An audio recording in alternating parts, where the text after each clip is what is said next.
আর রাজ দুজনেই খুব বেবি মনে হচ্ছে। হ্যাঁ, খুব কম বয়সে বিয়ে হয়েছে। হ্যাঁ। কি করে হলো? ফেসবুকে আমফানের ঝড়ের দিন পরিচয় হয়েছিল। ওই ঝড়ের মধ্যে ফেসবুক করছিলে? ফোনে আমার 15% মতো চার্জ ছিল, সেই 15% চার্জের মধ্যেই তার মধ্যেই রিলেশন হয়ে গেল। 15 মিনিটের মধ্যে প্রপোজ হয়ে গেল, ভালোবাসা হয়ে গেল। বাবা, তোমার তো কোনো আমফানের থেকে বেশি স্পিড। তারপর ও একটা ভয়েস মেসেজ পাঠায় আমাকে। শোনার পর আমি বলছি এত কিউট ভয়েস মেসেজ পাঠিয়েছে, এত কিউট একটা ছেলে। তারপরে হচ্ছে আমি সাথে সাথে ওকে বলি তুমি আমার বিয়ে হবে। ও 1 সেকেন্ডের মধ্যে আমাকে বলে যে হ্যাঁ। মানে টিয়ার তখন ঘুরেছে, রাজ হচ্ছে কোকিল। তারপরে তো আমি দেখলাম যে এরকম করে ফোনে চার্জও নেই। আর এখন বললো হ্যাঁ পরে যদি রিজেক্ট আমাকে করে দেয়, তার থেকে ফেসবুক পাসওয়ার্ডটা এখনই চাই। ফেসবুক পাসওয়ার্ডটা চাইলাম, ও 5 মিনিটের মধ্যে পাসওয়ার্ড দিল। আমি কি করলাম, ওর নাম্বার রিমুভ করে আমার নাম্বার অ্যাড করে পাসওয়ার্ড চেঞ্জ করে দিলাম। দিয়ে আমাকে বলছে ফোন করে যে আমি ফেসবুক খুলতে পারছি না। আর আমি বলছি আমি চেঞ্জ করে দিয়েছি, আমার ফোনে চার্জ নেই, আমি যদি চার্জ না দিতে পারি তুমি অন্য কোনো মেয়ের সাথে কথা বলবে তখন।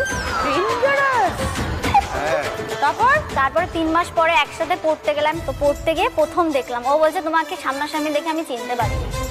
ছবিতে একরকম, সামনাসামনি একরকম। কোনটা ভালো লেগেছে, সামনেটা না ছবিটা? সামনাসামনি ভালো লাগেনি, আমি চিনতেই পারিনি যে এটা সেই মেয়ে।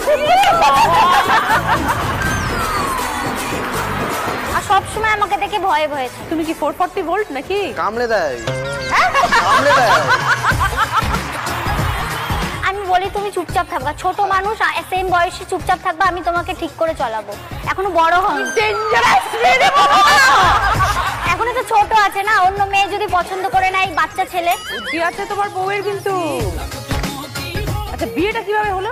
বাড়ির লোক মেনে নিয়েছিল? 3 মাস দেখা হয়নি, 9 মাস যখন আমাদের রিলেশনের এজ, তখন ঠিক করলাম যে ঝামেলা হচ্ছিল। আমি ওকে বললাম কি যে তাহলে চলো বিয়ে টিয়ে করে নি। তারপরে বললো কি ঠিক আছে চলো বিয়ে করে নি। 3 বার বিয়ে করেছি, বাড়ির লোক তো মানেনি। 3 বার পালিয়ে বিয়ে করেছি। প্রথমবার মন্দিরে করেছি, প্রথমবার।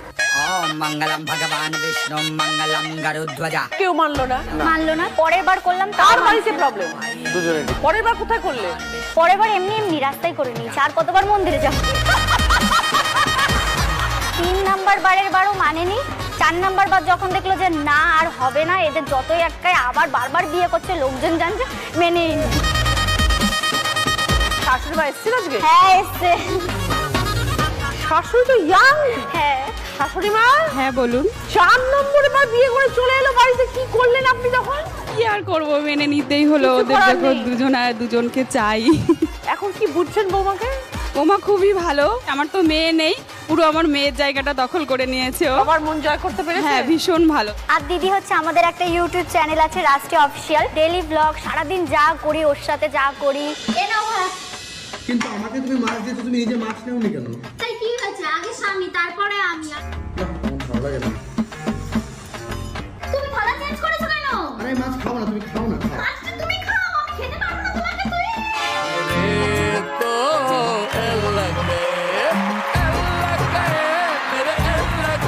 কত ফলোয়ার্স হয়েছে? টোটাল 45 লক্ষ। ওরে বাবা! আর শুধু ইউটিউবে 1.1 মিলিয়ন ফলোয়ার্স। বাহ, ভেরি গুড।